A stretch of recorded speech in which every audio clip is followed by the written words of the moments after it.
Ladies and gentlemen, we're now at that time of year when it's almost Valentine's Day, which is, I must say, a time of year which I look forward to with some trepidation. Valentine's Day is probably one of the worst days of the year, certainly one of the most pointless exercises in consumer-driven idiocy.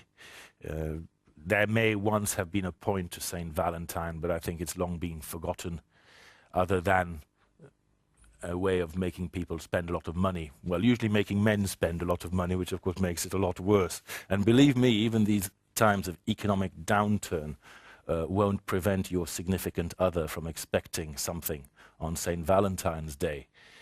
I've had some very unfortunate experiences on St. Valentine's Day, and the worst was probably a few years ago.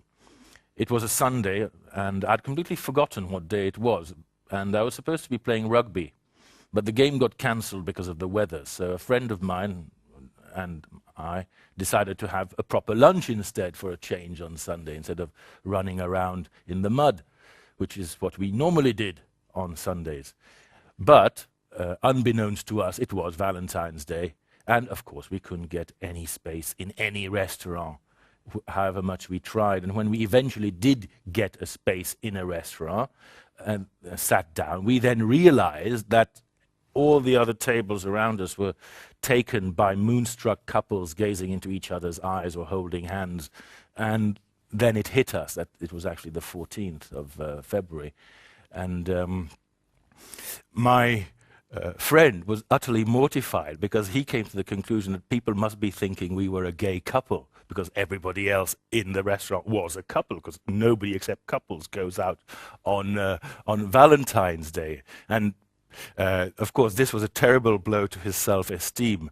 And he was so desperate, he started calling all the girls he knew that lived in central Brussels to see if one of them would come and sit at our table and rescue us and make it look slightly less louche. And so I found the whole thing rather silly and a bit unpleasant, as I said. But there are people who look forward to Valentine's Day with a great deal of excitement and hope, and I don't mean just the ones who are expecting presents. I'm referring here to people who sell gifts, and particularly flowers, because for florists, Valentine's Day can be the biggest day in the year. The year may actually depend on whether they have a good turnover on Valentine's Day. It's the difference between sometimes going into bankruptcy and actually making a profit. And I think in these hard economic times, when people are cutting back on a lot of essentials, flower shops will be setting great store by what might happen on the 14th of February. During economic downturns, people tend to cut back on overheads and on discretionary spending, on things that they don't really need to buy. And so they'll be cutting back on gifts and so forth. They'll be cutting back a lot on flowers that they buy normally during the year. But on Valentine's Day, you have to buy something, and flowers is actually the simplest thing to buy, and comparatively cheaper, certainly cheaper than jewelry. So if anything, people are more likely to buy flowers in these harsh economic times, and so it might make up for the loss in flower sales maybe in previous months. So I think it's going to be quite an important day, at least for the flower growing and selling industry. And now maybe I should say something about that industry, at least from a British point of view, because in Britain we've always assumed that most flowers that were sold came from the Netherlands. We don't grow enough flowers in the UK, though we do grow some of the nicest ones, and of course our roses are second to none, but we don't have enough of them. So most of them come from the wholesale markets in the Netherlands. And I think traditionally that has indeed been the case, but it's beginning to change. And I found out recently that more and more of our cut flowers don't come from the Netherlands. In fact, they don't come from Europe at all.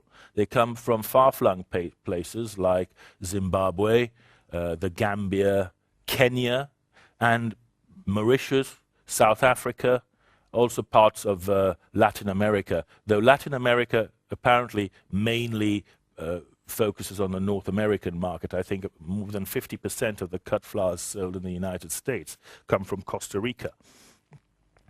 So flowers are actually flown, usually flown, sometimes shipped, but usually flown halfway across the world to sell in your local florists round the corner. This may sound like a pretty silly idea, and in particular, it may strike you as a terrible waste of resources, particularly in these times when we're concerned about global warming and our carbon footprint. After all, surely to get a bunch of roses from Kenya is much worse from the environmental point of view than to get them from just across the channel in Amsterdam. Well, actually, you'd be wrong if you thought that. It's about 270 miles, let's say 400 kilometers from Amsterdam to London. It's about 6,500 kilometers from Kenya. So there's a clear difference in distance. But when they did their calculations, they found out that the carbon emissions for roses in comparison were much lower if they came from Kenya than if they were brought from Amsterdam.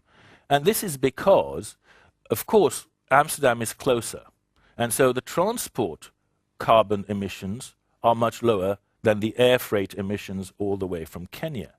But you have to bear in mind that in looking after those roses, in growing them and in nurturing them in the Netherlands, the costs and the energy inputs were far higher than growing those roses naturally in Kenya. This is because in the Netherlands, pretty much everything has to be grown in a greenhouse. The greenhouse has to be heated, it has to be lit, it has to be ventilated. The plants have to be not just irrigated, which usually requires some kind of complex energy-intensive pumping system, but they also have to be given fertilizers, which are usually based on fossil fuels. They have to be given all sorts of pesticides, which also contain chemicals that are based on hydrocarbons and therefore ultimately come from oil. And basically, if you add up all these inputs and all the energy that has gone into the process of getting the roses ready to be sent to London, you get a huge amount of carbon dioxide being produced.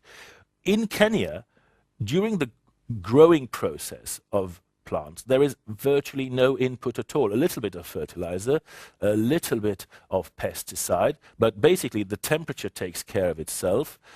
The plants are grown outside. They get the light and the rain and the sunshine that they need, and their carbon footprint is virtually nil.